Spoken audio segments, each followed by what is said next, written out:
So the little clip, and of course we'll get into it next week when we get more information, which we'll have to get over 2 episodes of television because they won't just tell us the whole fucking story. But she says that and it sounds like it happened a couple years ago, that she kissed someone else. Listener discretion advised. Adult language and mature content.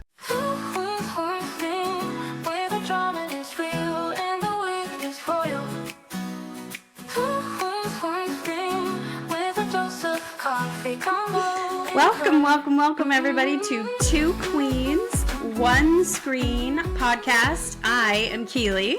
And I'm Jen. Thank you so much for joining us today. Thank you for returning. If you have been with us, thank you for coming if it's your first time. So let's see, this week we're going to talk about a series finale of Real Housewives of Salt Lake City this week before we talk about our podcast. So we would like to talk about just a little snippet of the series finale, our opinion on it. So at the end, when the ladies are at the dinner table and they're reading their text messages about each other, which was horrifying. And Heather, that was the wrong game to suggest. Heather has the worst games. Like, this is a consistent problem for her. And I love Heather. I do. I genuinely wish I could be her friend. Yeah. And not just for the cosmetic benefits of being her friend. But remember, she did the same thing. She's like, who would you let on your Oregon Trail wagon? And who would you kick off? And then everyone was a bitch to each other. Yeah. So this one was maybe her worst game of all time. Guys, do you know what's going to make us friends again? Is if we all say the worst things that we've ever said, and we have to show proof that we said them via text messages. Yeah.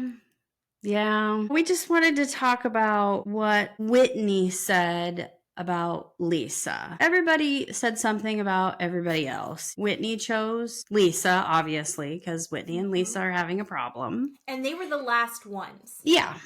And overall, how would you say, like, when you were watching that, some of it seemed like it actually went well and was constructive. Yeah. They read aloud what someone else said about them, and Bronwyn took it the best. She heard horrific things about her, that she was a gold digger, that her husband was 1 foot in the grave, 1 foot on a banana peel. Yeah. And that she, like, sucked her way to the top, and all of this gross stuff. God. And she cried, and she was like, but I see why you might say that, and I'm going to try and show myself in a different way so that you would not have a reason to say that about me. And some people took it in a constructive way, like she did, and I think she did the best. Yeah. And other people took it not as well, the worst being, you were just going to explain, Lisa and Whitney. Well, yeah, here's the thing. I said last week that I'm not a fan of Bronwyn, and I felt bad for her. That was rough to listen to. And I felt bad for her to have to listen to that. So here's the thing. I am team Lisa on this whole Whitney, Lisa situation, where Whitney showed Lisa what she wrote about her. I think Whitney is a liar, and I think Whitney is a snake. Here's the thing. Here's the difference. Everybody wrote or read, or however you want to say it, some sort of judgment about the other person. Whitney, hers was a rumor. She wanted to make this public. What she said, what she wrote, she wanted to make that public for the whole world to hear about Lisa. She even admitted it in such a way. She said, I could have said something about your looks. I could have said something about your finances, about your businesses, about this, about that. But I chose to read this. What are you doing? She absolutely knew the difference. She chose to put a rumor out there on purpose. I mean, if you think about it, season 1 or season 2, when they were in Vegas, Whitney said that horrific rumor about Lisa having that affair to get those Utah Jazz basketball tickets. She said that horrific lie about Heather, and that's why her and Heather have that problem to this day. Yep. 5 years later. Yep. And when Whitney said she was talking to Monica, the first thing I thought of was she was the one feeding Reality Von Teese. And then she turned it around and said that Lisa is doing it. 100%, I think it's Whitney. So gross that she would bring Monica into this. Yep. Last season, so explosive because Heather, receipts, timeline, all of that. That she would go back to Monica at all after that was such a betrayal to everyone. Yeah. That she would go to Reality Von Teese, who is literally trying to destroy their lives, ripping people apart, I thought was so shady. Yeah. It felt very Meredith Marks to me, like she wants to do it the way that Meredith does it. Rumors. She's like, I'm not saying it, I'm just saying what people have said. There is an elevated tact that Meredith Marks has when she's doing that shit. Yeah. That Whitney does not have. Yeah. Whitney cannot touch it. And she thought that she could, but she could not. And then to act like I'm trying to squash the beef between us by saying that you're fucking around and John's into it. It took it so far. Everyone else was like, I think she's a bitch. I think she's conniving. I think she has no style. All of that stuff. I think that, one, did Lisa have a huge reaction? Yeah.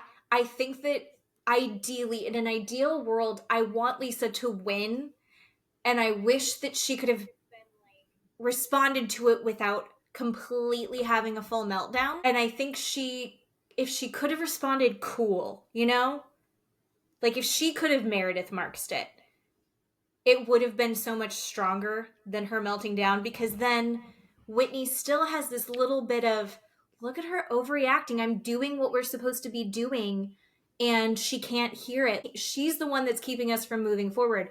It was the worst I have seen Whitney, and I was so disappointed in her. Yeah. Especially because 2 minutes before, she and Heather had maybe made up. And I was really hopeful for that because I thought that they were good for each other. And then I was just like, oh no, fuck off, Whitney, because you have no personal growth and you just want to get as dirty as possible. Yeah.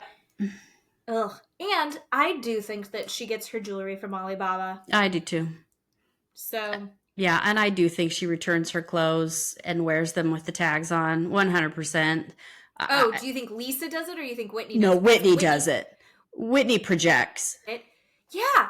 All of her clothes that as she was packing, they all had their tags still on.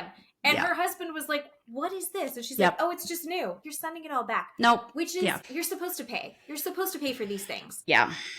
Christian Siriano, do you know him? He's the designer. He became initially famous because of Project Runway, which is when I started loving Bravo. I used to have Project Runway parties in my apartment, and no one was allowed to talk, but I'd have lots of people over. But yeah, no talking while it's on. I've been called out about that, and I have no shame. Shut the fuck up. We're watching my show. But Christian Siriano was asked on What Happens Live, does he dress housewives? And he's like, I don't anymore because they don't pay. Except for Bronwyn of Salt Lake City. Not only is she a fantastic customer, she always pays. And she never has any qualms about paying. I think a lot of them, and celebrities in general, once they hit a certain level, they don't really own their clothes. Stylists are bringing them in, they wear it for the event, and then it goes back. They're not expecting to pay for things anymore because it's like, well, I'm wearing it, so it's free advertising. It's like, no, that's bullshit. Pay for your shit. You have enough money, pay for it. And if you don't have enough money, wear it more than once. No one's going to freak out at you. Yeah. I have worn this sweater twice on this podcast. Not Me too. Me too. It's so comfy. Well, that was very exciting. I can't wait to watch the reunion tonight. So I think there should be a fist fight. Like, I would watch Lisa and Whitney fight. The problem is Whitney would win a fight physically. I think Justin would take John out. Never mind, there shouldn't be a fight. Well, kids could fight? Boy fights? I think that Todd on the reunion is going to take every single one of those wives straight to filth because he scares the shit out of me. Todd and Bronwyn is probably just going to creep down just like a little flower. She's going to be very scared. She's not going to say anything against Todd, and he is not going to back down. And I can't wait to watch that. He's the scariest husband. Oh, God, yeah. On Real Housewives ever. God, yeah. Before him, I would say the scariest one would have been Coach Shaw. Yeah. No one wants to disappoint Coach Shaw. Yeah. And then his wife goes to prison and you're like, oh, apparently you're just fine. But Todd, I think, is ruthless and super, super smart, which is scary. Yeah. Yeah, I think you're 100% right. Yeah. I'm excited about that. Yeah, it's going to be good. So good. All right, so let's get started. We're going to talk about The Last Resort, Season 2, Episode 8. They called it Last Minute Invitation. Good God, everybody. Okay, I know. Big, gigantic eye roll. It's basically the party at the honeymoon suite with Brandon and Julia. Confrontation with Florian and Jasmine in the hot tub. Again, I'm genuinely getting a little bored of it. Can I say that I think the Between the Sheets was more interesting and gave us more information than this goddamn episode? Yes. Give me a 2-hour episode where you do it chronologically. Yeah. Yeah. It's so dumb.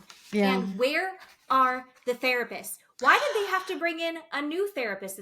I'm mad at... Is it TLC? Somebody. I don't know. I'm mad. I would produce this show so well. I would save them so much money. No one would be in a Sprinter van. They'd all stay on the resort. They'd be talking to therapists every effing day. Well, I mean, they did play therapy in the sand. 2 of them did. 2 couples. I wish they could have had actual therapy with Sophie and Rob, because in Between the Sheets, Sophie and Rob actually talked about some therapy issues, and Sophie actually gave us some information about it, but I mean, fuck. Well, let's just start with them. Yeah. So, sure. Sandbox therapy. We've got Rob and Sophie, Florian and Stacey, and they're the only couples that get to do this. I love that in Between the Sheets, Josh was real butthurt that he wasn't invited to that. Josh, you weren't even on the resort anymore. Fuck off. I'm mad at everyone. Somebody check a calendar. I was just like so irritated. I watched it from the window. Oh, that's what it was. Yeah. Oh, pissy little bitch. So the idea of sandbox therapy, they bring in this therapist who is a hypnotherapist, spiritual healer woman. She actually seemed cool as shit. And she brings these sandboxes. It's like a tray of sand, and it's got all of these different kinds of toys. She gives them these prompts. The first one is, show me something humorous in your relationship. A time where you guys, it was really, really fun and funny. The couples have to depict that moment with toys. And I don't even remember what the stories were, other than the one that really stuck out to me was Sophie went with Rob to Spain to visit her family. And apparently they went to like a petting zoo or something, and all the animals got loose and chased Rob, the goat, full on chased Rob. Yep. That is what the camera should be there for. Yeah. Then they have to talk about the problems in the relationship. Where are the friction in the relationship? Show that via the toys in the sandbox. And Rob goes first, and his attitude is fuck it, because I don't know if you remember, he had a bad night where he took his leftovers and decided to walk a mile in the rain because he didn't want to be in the van with everybody anymore because he was being a dick. So he's still pissy is what we've learned. Yeah. And he depicts Sophie and Rob getting married. And then there is a trash can behind them. Over on the other side is teeny little baby Sophie, then a rhinoceros, and then a golden treasure chest. And he explains that her mom is the rhino and the trash bin who is causing a lot of issues in their relationship.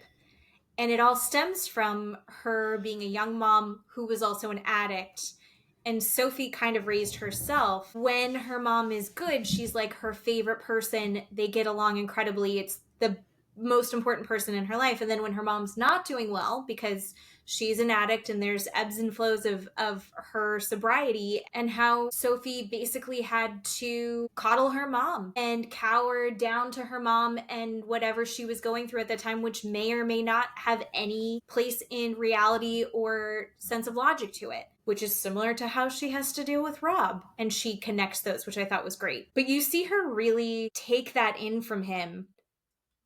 Instead of her lashing kind of back out immediately, she does accept that, like, yeah, the way that my relationship is with my mom and the way that my mom deals with you, Rob, can be very negative on our relationship.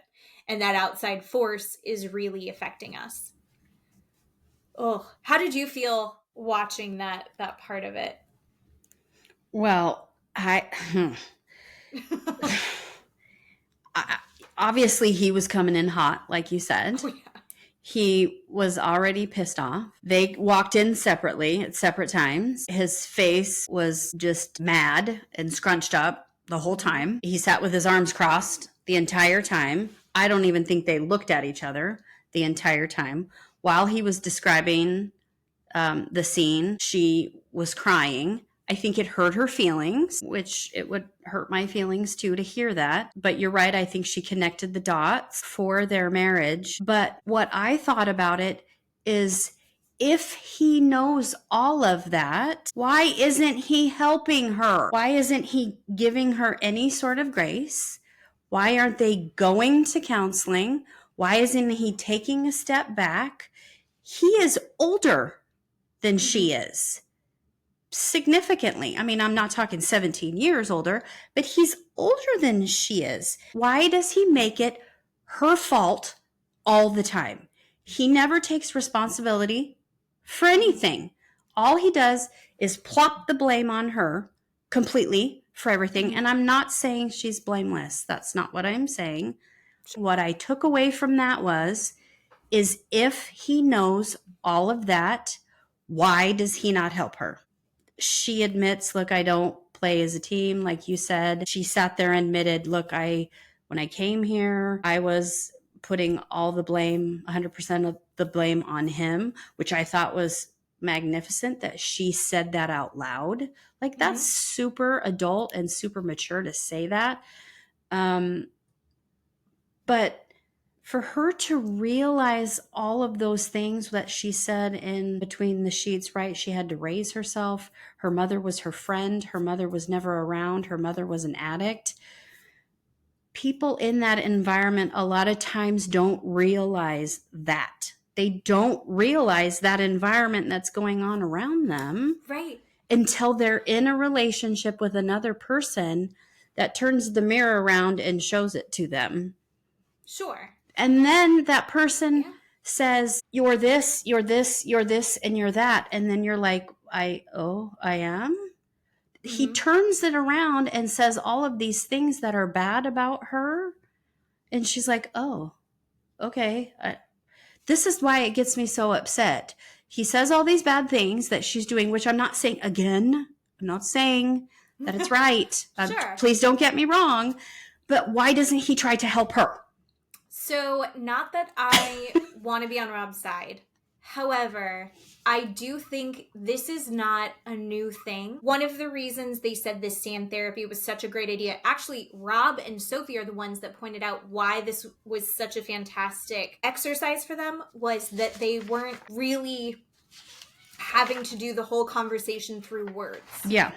Because the way that they say things will set the other off. So this actually gave them the opportunity to bypass some of that. Rob is dealing with having the same things brought up over and over and over again. He probably has tried to be supportive over time, and I think he's putting in the work over and over, and it's not, he's still ending up right back at square one, is the sense that I'm getting from what he's talking about. And I think he's frustrated. The therapist points out that Rob isn't comforting Sophie during this exercise. Yeah. He's watching her cry. Yeah. And her take on it was, Rob, is dealing with a broken record. This is something that's been brought up before and there hasn't been a solution, there hasn't been change. As someone who grew up with a mom who was like that, not addiction, but like my mom was in charge of everything. Yeah. And my mom wanted us to be a team, and then significant others were periphery. It took me genuinely years before I saw, no, Matt is now my immediate family.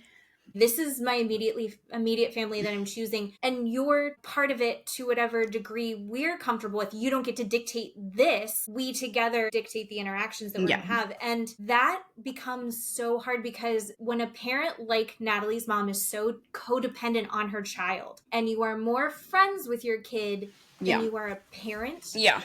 That fucks up everything for a long time. And it also messes with relationships with significant others for the parents and for the kids long term. Yeah. And that is why I treat my kids like kids, and I'm mean to them all the time. Yeah.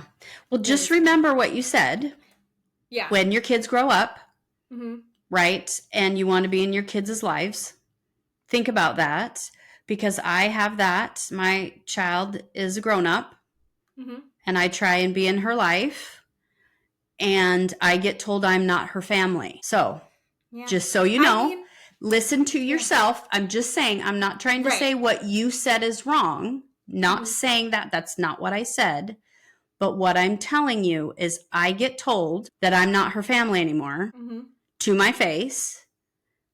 I don't understand that. That's a little mean. Okay. You say it nicer. Okay. But that's basically what you just said. Yeah, and I do stand by it. I think that you're not family, but you are not the immediate household. There's like ring theory. Well, I get that. So when Sam and Henry grow up and they look at you and go, sorry, Mom, you're not my family anymore. She or he is my family. Try and remember that and don't get upset. I think, okay. As we're older now and dealing with, I'm in the middle stage of it. Yeah. I can only see all the things that I'm like, I know what I'm not going to do as a mother-in-law. Well, but I think that it's hard. I think all of it and changing roles and things evolving and family systems and shapes changing. I don't think that that's going to be comfortable for anyone ever. But I think specifically in the dynamic where Sophie and her mom are best friends and not mom and daughter. That becomes where the mom is like, and we saw it in their season where the mom is like this and does not want to let Sophie go. He's not good enough for you. I'm the one that's going to be protecting you. I'm better for you than this. You should stay with me. She doesn't want her to grow. Sophie, I think half the reason that Sophie left and married Rob was to, even whether it was conscious or not, because she loves her mom. Right? She thinks that her mom's amazing. I think she wanted to kind of redefine herself. And marriage is like, I'm not myself. I'm a wife now. That's a whole different thing. And the problem is that she hasn't, just because her title has changed, she hasn't done the emotional growth. To do that on her own. And her mom doesn't want her, just because your title's changed, you are exactly the same person and you can't change. And I think that that's where her and Rob are battling it out for, I'm her partner. And that is not how it should work. Is what I'm seeing.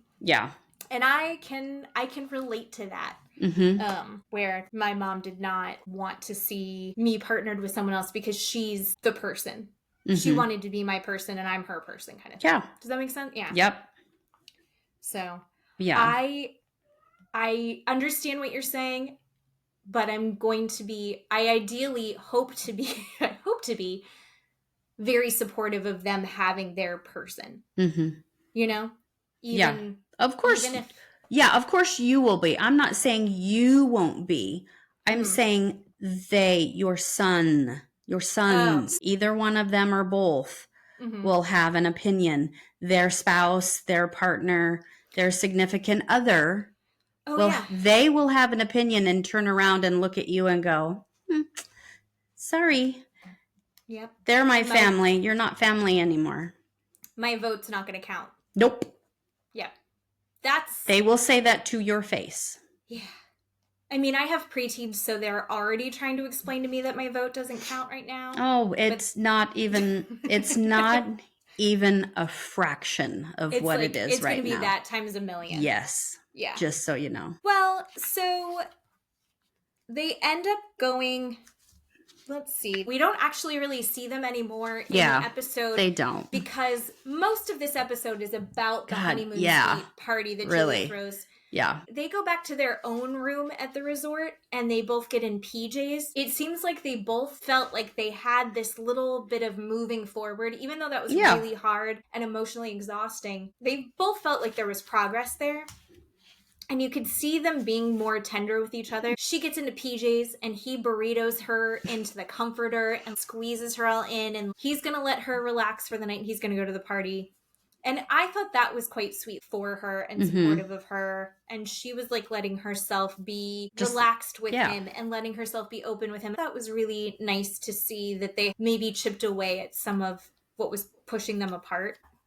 Yeah, I like that too. And I like that the therapist said these problems for both of those couples were from outside sources and they need to leave those problems over there and start from fresh from today and just work on themselves, the couple, the therapy between the two, and have boundaries with the outside sources. And I really liked that. And they all agreed to do that.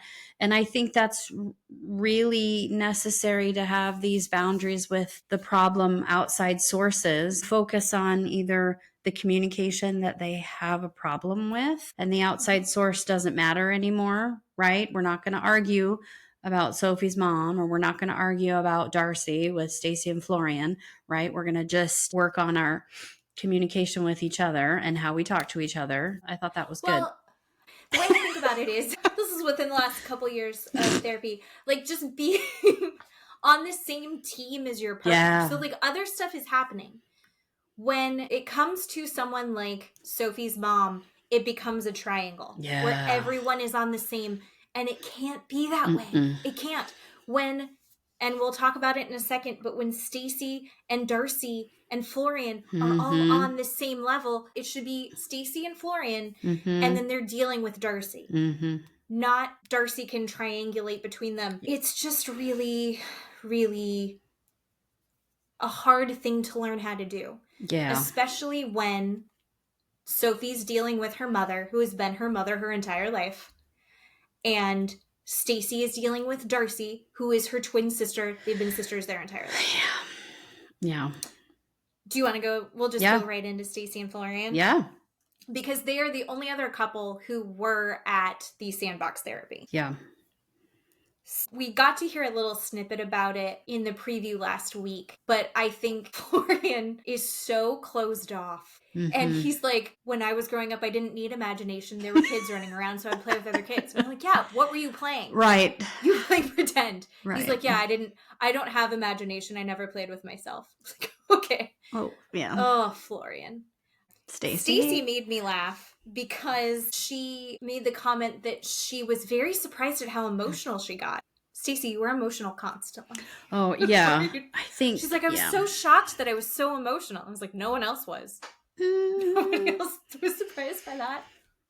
No, I think Stacey wants and craves something emotional to connect to. That's, I think one of the counselors or therapists said that, right? Because Florian was so surface level, that then Stacey feels connected to him again. And then it's this weird circle that they just stay in and they don't get deeper and they don't fix their problem. No, because it scratches the itch. So Florian does the sandbox therapy and he depicts the connection that they have is his sister and her brother. Yeah. And they both have siblings who have passed away. And he felt very close to her brother as well. So that was really hard for him.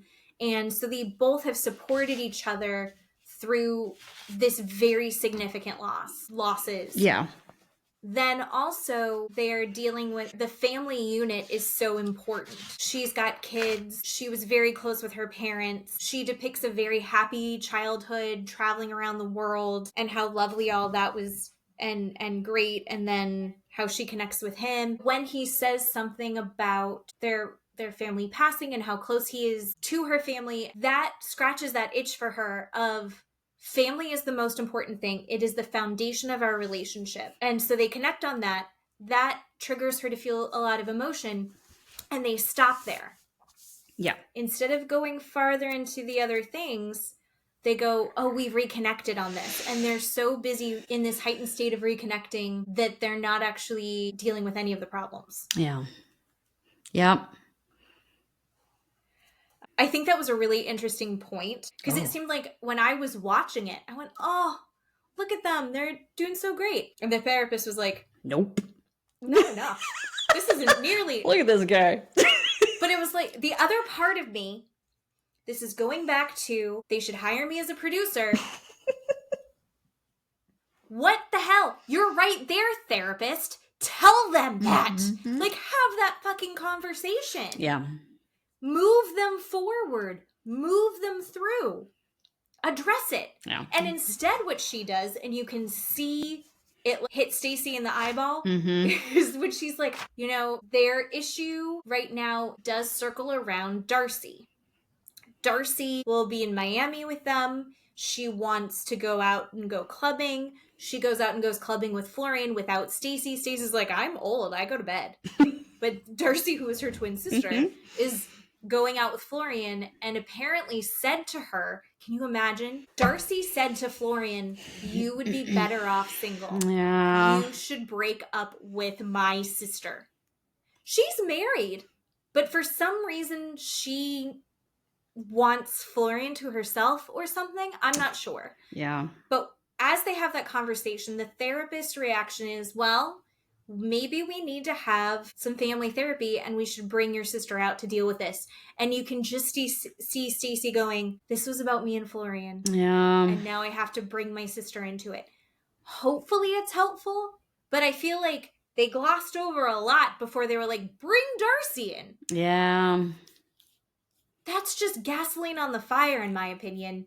I would love to be proved wrong. I would love to watch the episode where they bring Darcy in and they have a breakthrough and I go, oh God, what amazing therapy. I'm so glad they did that. I don't have a feeling I will.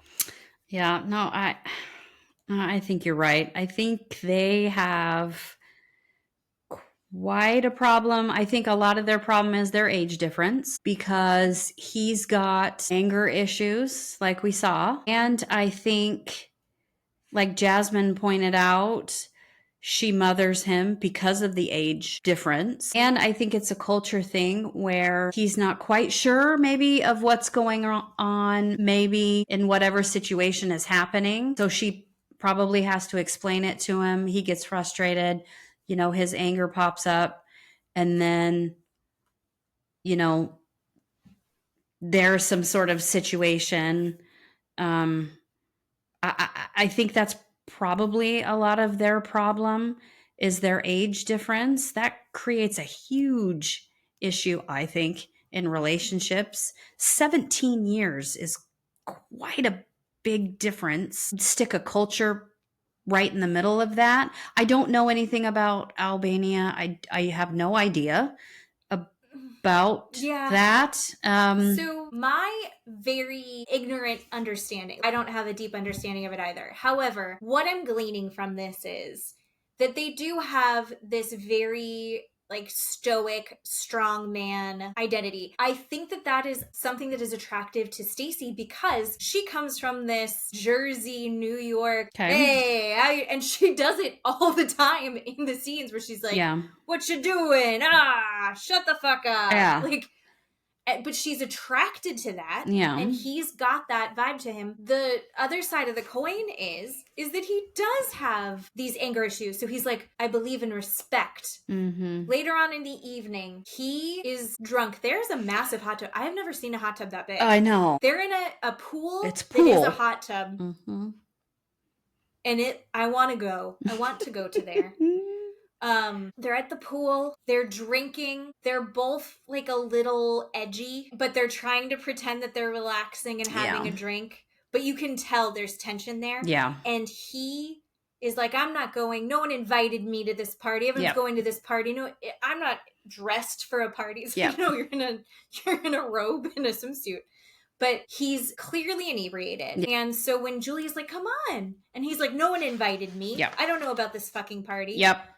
Julia had, when they won the row and throw competition, and they're all going back to the Sprinter vans to go get in a fight at the saloon, she was like, everybody, we are going to have a party. Let's all enjoy it together. Like, let's all have a party at the thing tomorrow night. He didn't hear that. And actually, they show in the between the sheets a quick little clip of him. And he's like in the middle of changing and drying off. So it's 100% possible he didn't hear. But then no one brought it up to him again. And he finds this offensive. He's like, what's wrong with people? Don't text me. You call me on the phone. We should have a conversation face to face. Why don't people write letters anymore? And I think it's like this old school macho mentality that Stacey's actually very attracted to.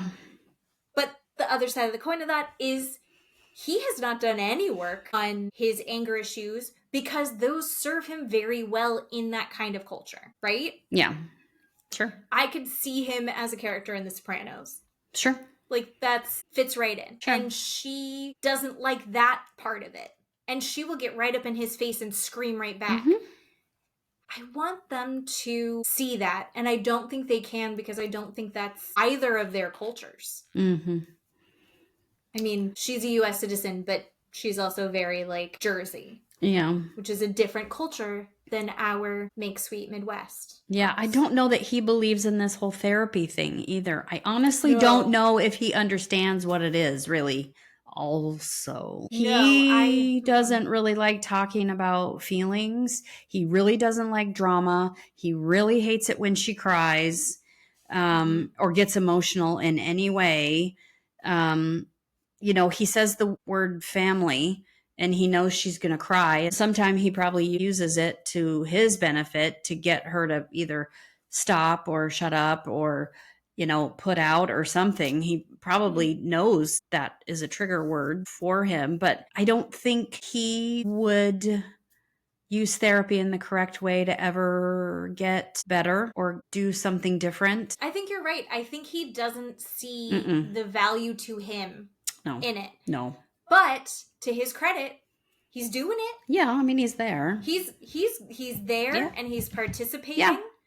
Is he immersed in it? No, but he's going through it with her and he's supporting her through it. I think he wants to support her. I don't think he totally understands the concept of this because I don't think that's something that he's seen anybody really participate in a real way. You know?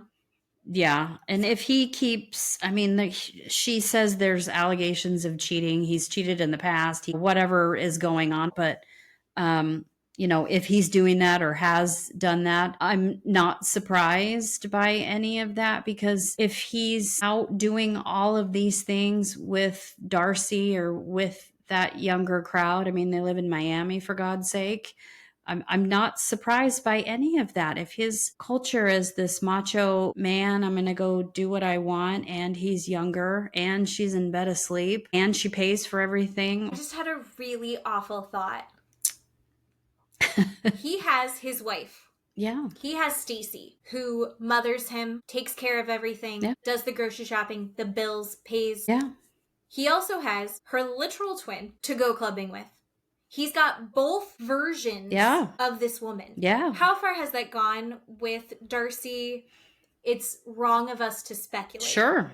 But they're fucking. No, I'm just kidding. Wow. Thank you.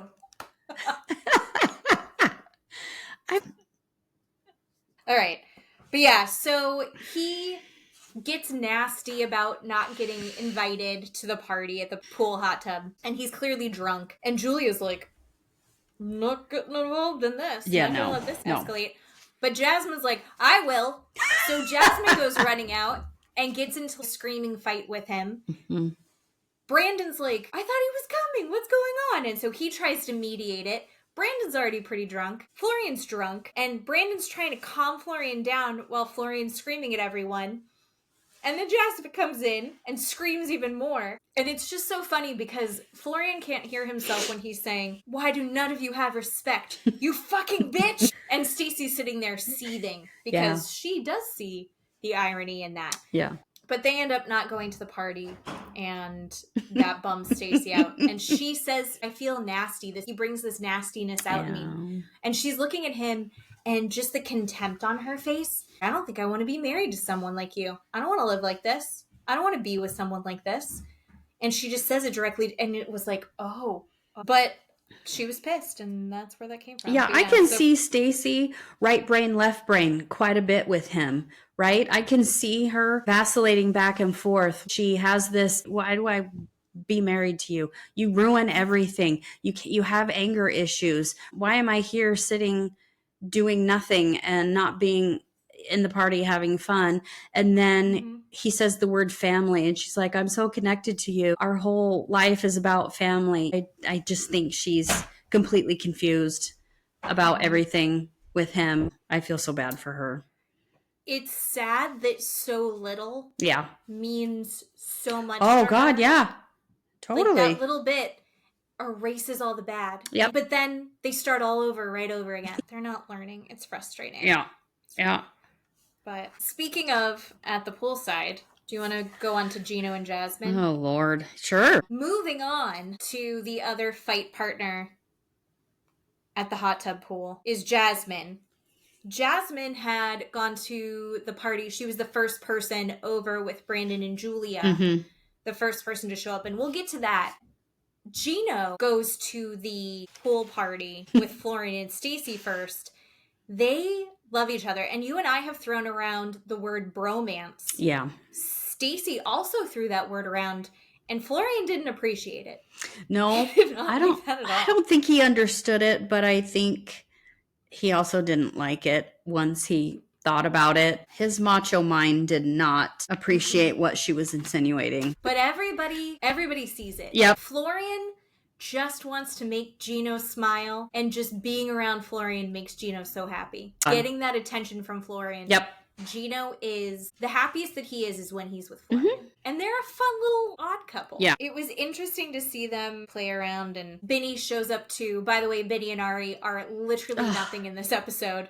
We don't see them. We see Ari make some shitty comments in between the sheets, but doesn't show up. Benny is just there to party.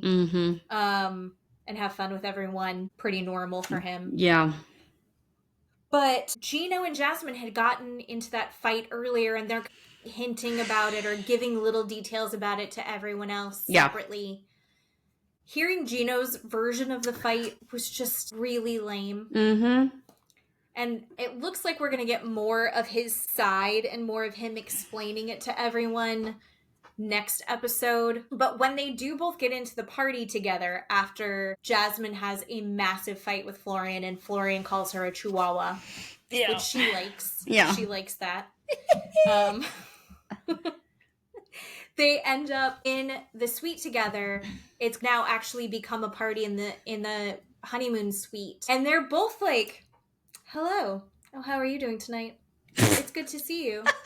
You look nice. Or other people are prompting each other. Yeah. Prompting them to say nice things to each other, and they're, hello. It's cold and awkward. Yeah. It's like being in high school again, and your ex is at a party. Yeah. You dated for 2 weeks and held hands once. Yeah. So juvenile. Yeah. And I know they've all been drinking, but do you devolve that far?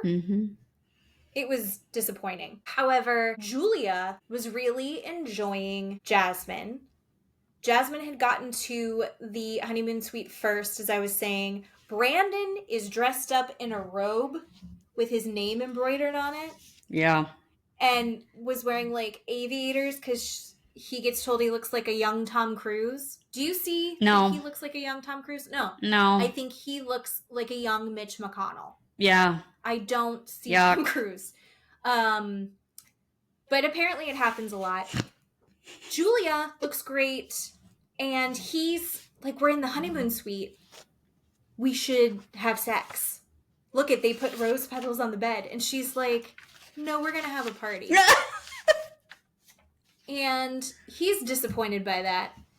And Jasmine gets there. She's like, oh, did you guys already have sex? Look, the petals got messed up. And he's like, no, I got denied. She was like, well, what are you doing? And she and Julia are already in like party mode. And she's like, but did you kiss her neck? Did you touch her? I can't say it the way that she said it, but she did say it in the sexiest way. That's a solid point. Yeah. What are you doing to seduce her other than saying, we're in a honeymoon suite. Let us fuck. Yeah. Like, you have to like get her in the mood. And I thought that was an excellent point. And Jasmine's like, I should be a sex therapist. Yeah. And she's trying to teach him how to romance her. And he starts being like, we're just not. I want it so bad. I love you. You're so hot. We should be having sex. And he thinks that's a valid argument. And her going like, oh my God, I'm going to slide off my chair. Yeah. Absolutely. No, it's not how it works. And they start to try and explain it to him. But they're also a little bit drunk. And he's like, I would do anything. Tell me what I have to do. And she's like, okay, dance for me. And he's like, well, not that. Jasmine teaches him how to give her a lap dance, which is fun to watch. Yeah. And that actually seemed to do okay. Yep. They're all having a fun time. Yep. But then he, I think, showed too much weakness in this. And so then they started shaving his armpits. I don't know. Show too much weakness? What does that mean? I mean, he was like, I just want it. I'll do anything. And if you're I'll do anything, I'm going to shave your armpits. This sounds fun. I think they were just being mean to him. They were picking on him so bad. Yeah. So the two things I want to talk about. One, he got that robe in Dubai. Did you hear him talking about that? I did hear him talking about that. And their reaction to the honeymoon suite was over the top. If you've been to fucking Dubai and you had that reaction to a suite in Arizona, stop it. I mean, you've been to Dubai, dude. They're giving their explanation of the Dubai trip. Yeah. They show up to whatever it is, the resort they're in the Dubai. It's his birthday. Right. They have embroidered silk robes for them. Mm-hmm. They have a birthday cake where they had taken images from their Instagram and put them on a cake. He's like, it's like a 7-star experience. What? Mm-hmm. I've seen where you lived with your mom. Yep.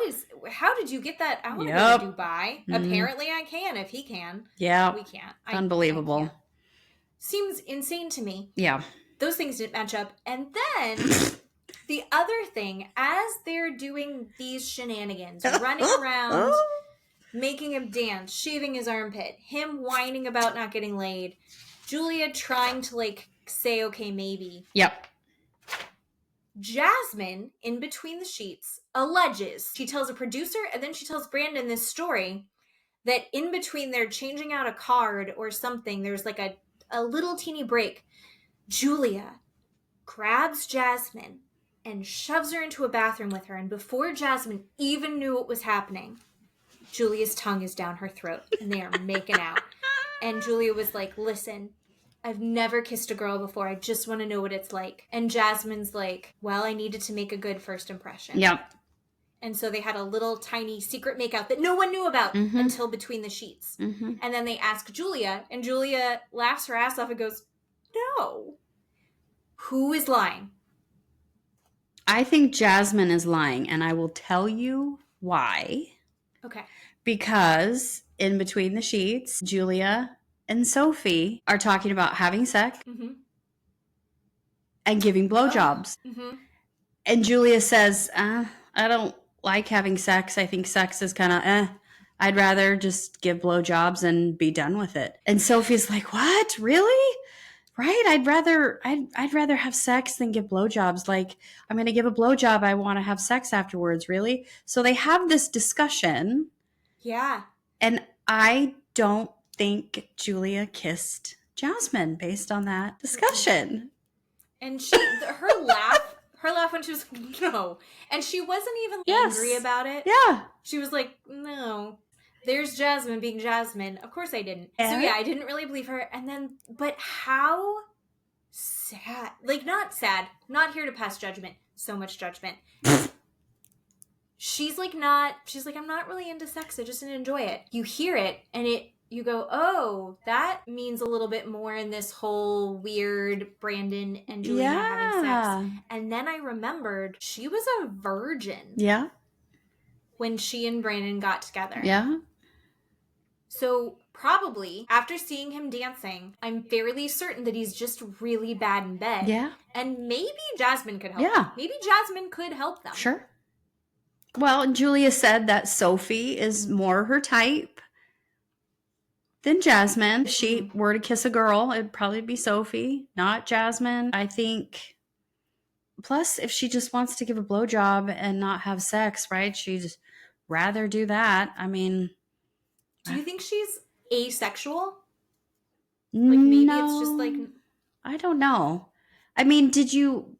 There was a little clip at the end where they said next time on, where they have Brandon and Julia talking.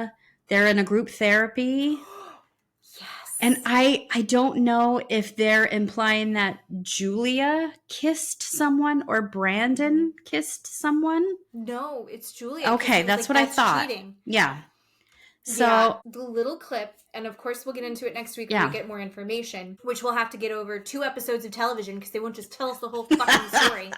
But she says that and it sounds like it happened a couple years ago, that she kissed someone else. Yeah. And he's like devastated. And Jasmine is in between the sheets going, Julia should have taken that to her grave. So that'll be a fun discussion next week when you and I decide whether or not she should have told him. Yeah. So like you said, I'm wondering if he's just bad in bed and she maybe stepped out somehow, somewhere, and, or, just doesn't like sex because of him. I don't know. Brandon is so earnest and so eager. Sure. But not in a way that it all makes you would entice me to want to sleep with him. And he sounds like a whiny little boy. So here's the thing. Your partner can be really bad in bed, but the way that you're having the act could be the problem. You got to spice it up a little. Do something different. If we're talking missionary, then that's terrible. We got to do a different position. Or add a toy, or, right? I'm just saying there are other ways to enjoy the bedroom. If your partner is terrible at one thing, just do something different and maybe it would be enjoyable with your partner. Sure. But do you think, looking at how he treated her when she was dancing on the floor, if she was doing that at home, I think he'd still be like, what are you doing? Stop it. Like, I think he would still be a prude about it. And I think he has an idea of how he wants her to behave, that I think he would be overwhelmed by her sexuality and try and squash it down. Well, but when he's drinking and he's Joseph. Oh, Joseph. Do you think he's still like that? Because that's what Rob said, right? I don't know. I think Joseph was still embarrassing. Joseph was fine with getting his armpit shaved. I don't know. I think maybe give him a little bit of credit. I think he'd be okay. But you're right. The tight butthole Brandon pulled her down off of, right, the bar. But when he loosens up a little bit, I'm not saying he has to be drunk all the time to have sex with her. But if he loosens up a little bit, and plus, like I said a couple weeks ago, if your partner is happy and is enjoying whatever is going on, I think you are happy, right? You're enjoying what's going on. So he sees that she's happy. Maybe he's going to be happy, right? And he kind of said that, right? What do you want? What do you like? I want to do whatever you want. He's already eager. Just tell me what you want. But there's this other saying that I heard recently, which is foreplay starts the second the last orgasm ended. So all of that. Yeah. So you got laid. And now you're immediately laying the groundwork for next time. Yeah. Are you helping out around the house? Not even helping around the house. Yeah. It's your house too. Yeah. Are you carrying your weight? Are you being supportive? Are you being romantic and engaged? And not just going, oh, I feel like I have a boner.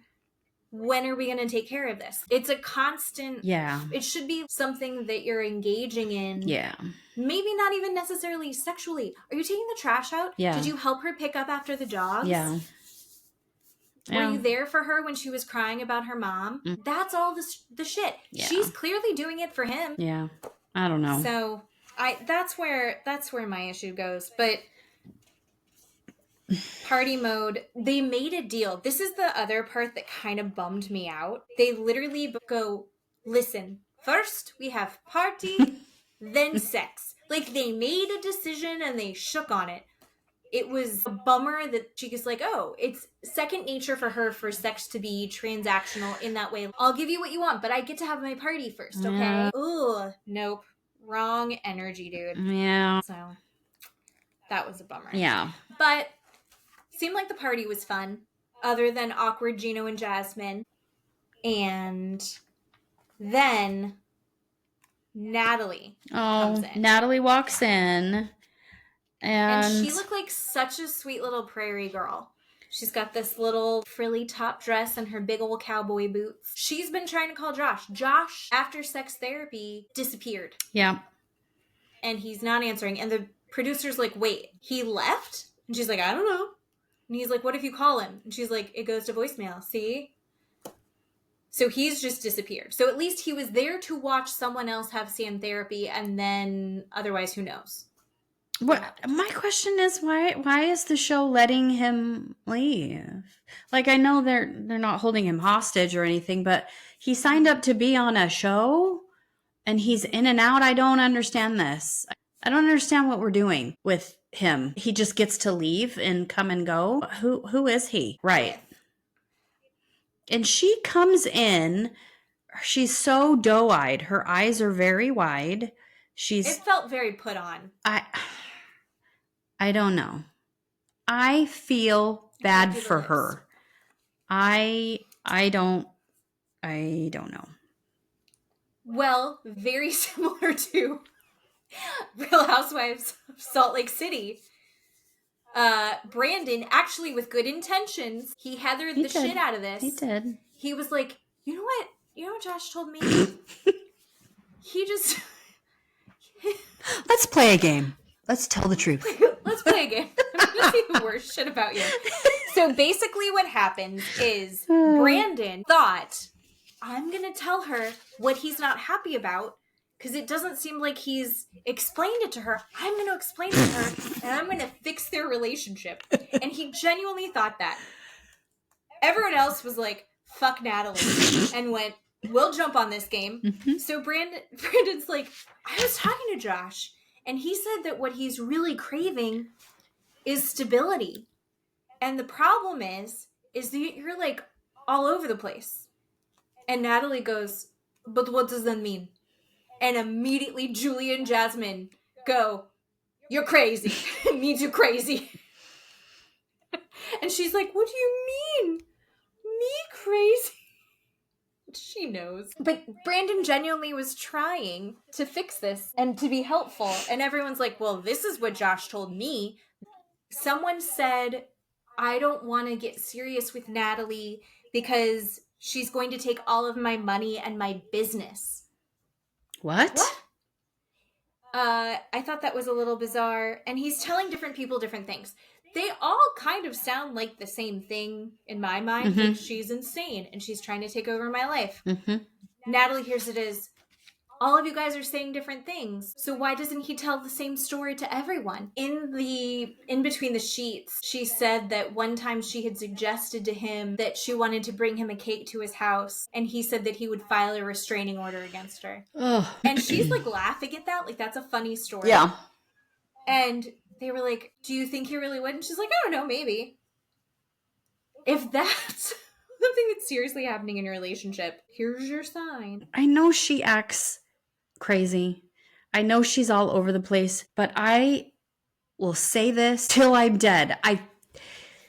She does this because he makes her crazy. And I know she is not innocent. He tells people different stories about her and about their relationship and says story A to person 1, story B to person 2, story C to person the 3 to story C, because he won't commit to her, because he's a piece of shit, because he uses her for sex. He's been in a relationship for 3 years.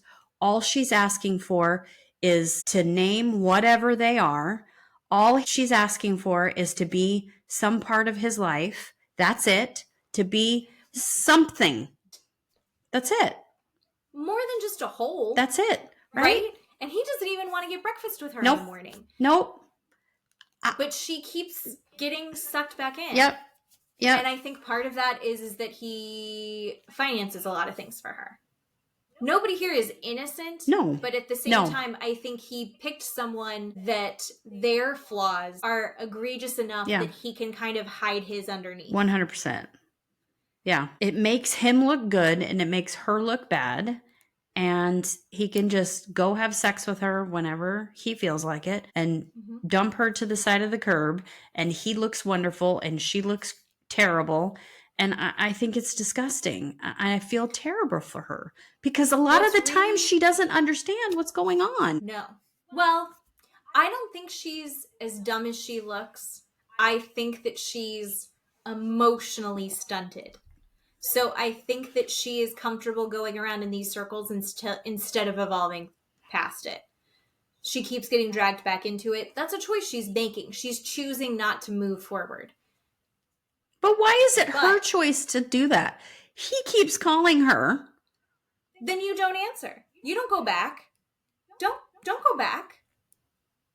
Don't let him have sex with you and not have breakfast with you in the morning. Once he does that 5 times, he's not going to have breakfast with you. That's not the kind of sex I like to have. I like Eggs Benedict after I get dick down. I think that's a solid thing to ask for. But if she has those expectations and she's begging him for them and he's saying, no, you learn, okay, I'm not going to get what I need out of this. We break up.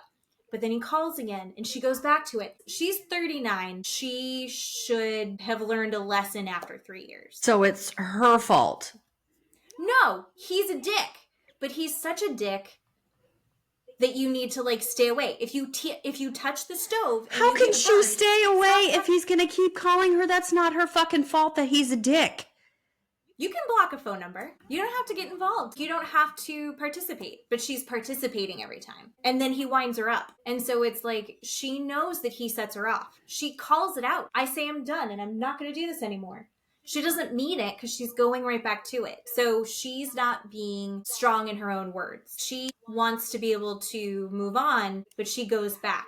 He can call her. She doesn't have to answer. He doesn't answer half the time. She doesn't have to answer either. So why is it okay that he calls her? Why is it okay that he uses her? It's horrific that he's using her. It's horrific. It's not okay. They're both But bad. You're saying that she should hang up. You're saying that she should end the relationship. You're saying that she should not have sex with her. Not once did you say he should never have sex with her again. No. Not once did you say he should not be in a relationship with her. It was... No, he's fully using her. Yeah. No, I think it's awful that he's using her. I think he's slimy and gross and he's making her look insane. But she's the one that should end the relationship. That's what I don't agree with. Well, he's getting what he wants from the relationship. He's getting laid, and he doesn't want to invite her into anything else. He's getting exactly what he wants and giving her every bad relationship that is continually on between a man and a woman, the woman should end the relationship. That's what you're saying. No. Because that's what's going on. No. That's not what I'm saying. Okay. I'm just saying it takes 2 to tango. Right. He's going to be a shit. So if somebody is being a shit, they can go do that on their own. You don't have to participate in it, is what I'm saying. So she's broken up with him. And she said, we're done. Mm-hmm. And then he calls and she goes back. If he calls and she goes back and then he does the same thing again where he doesn't give her access to his life, he's showing up, having sex, and then leaving and going, well, I gave you money to get your nails done, so leave me alone. And she's like, that's not enough. I'm not doing this. I'm breaking up with you. It's just they're both participating in this growth cycle. But in the end, he gets what he wants every single time. And that's Her fault? Like, if she participates... it's her fault that he calls, that he's a dick. She's knows that he's going to do that. If you touch a hot stove and you burn your hand and you go, oh my God, if you turn the stove on and you look at it and go, oh, that's hot, do you touch it again? No, don't touch it anymore. She's touching the hot stove. I think that's what I'm seeing. And I think that she's smart. I think that she is an intelligent person. I think she's being willfully obtuse when it comes to this relationship for some reason. And I don't get it. Because she'll talk about it. I see how I'm being an idiot here. I see, you know what else he did? Like, she'll start talking about it and you go, she sees it and she knows it and she hears it. But then she does it again and again and again. So everyone has their part to play in this. He's awful. She's going back for more in this when I don't think that she has to. She's hearing what he's saying to all of these people and going, where is he? He won't tell you that you're his girlfriend. He'll tell you he will not have a family with you. You want to be a mom. He's not going to let you near his kids. There's such an insane disconnect there for him that makes me go like, she knows better. If she knows that Sophie is lazy for Rob, she should know that he is garbage for her, I think. Okay. I just don't think I think she lives in a fantasy world where he's going to suddenly be better or someone's going to save her and give her the life that she wants. And she's hoping that it's Rob, but he's doing nothing but showing her over and over again that he won't. She just keeps admitting she's not asking for too much. She just wants him to say, what am I? She says, it's been 3 years. I'm not asking for too much. I'm just saying, what am I to you? That's all I'm asking for. Yeah. I don't think that she is being insane. She actually explained it, I think, really well when she was like, he's not answering the phone. He disappears and he ghosts me. Then it looks like I'm crazy because I'm like, where are you? Mm-hmm. And he doesn't talk to me for days. Mm-hmm. And that is a normal thing for him. If you don't want to put up with that, you have to draw a line. If you want to say, I can't deal with this anymore. And he's already said, no, you get what you get. I'm a busy businessman. Mm-hmm. Crypto. Investments. Rental, you know? Crypto. Didn't you say that? Or something weird like that. Something weird. I don't know. Fucking Josh. Whenever he gets on Between the Sheets and he's trying to tell you like what he thinks about someone else's relationship, I just want to fast forward. Ugh. I hate to hear his feelings on anything. Oh yeah. It's always weird. I think, was it Julia who was like, what do you think he's doing? Was it Julia or Ari? Someone asks her, is he hiding something? What is he hiding? Oh, yeah. Is he... he's not secretly married. He's on TV, so his wife would know about this. What... Or if he had another girlfriend, what is it that he's hiding? Yeah, that was weird. There's some... But I don't think that she's off. He's got some secret in his house. Maybe he's secretly poor. Maybe. But... I guess he's going to come back, and he comes back and acts like nothing happened. Well, and then he blames everybody else for what he said, right? The money and the business thing. Right, I didn't say it like that. They took it out of context and all this other gaslighting bullshit. Right? What is the context where she's going to take all my money and my businesses? I don't... How do we hear that in a better way? You're right. I don't know. As disappointed as I am with most of these people on the show, I'm the most... just fully disgusted by him. Oh. I think there's a lot of emotionally immature people. I think there's a lot of people who do bad things. He's the only person that full on, I'm like, he is a bad person. Yeah. There's people that I'm irritated by. Even Ari. I'm really pissed at Ari. Yeah. I don't think she's a bad person. I think Josh is a bad person. Yeah. So I hope he falls in a well. He's gross. He's gross. But yeah. What are any other highlights from next week that we're excited about? Do you think that Julia will actually sleep with Brandon in the honeymoon suite? I think she will. She said she would, even though he kept saying, you always say later, and later never surfaces, which is probably true. They did shake on it. He'll at least get a blowjob. Yeah, she likes that, apparently. So Well, I think that she likes that she can expedite it. She's like, get it over with. Yeah. And on that note, until next week, everybody, we will see you again. Thanks for listening. Thank you so much. Bye-bye. Bye-bye.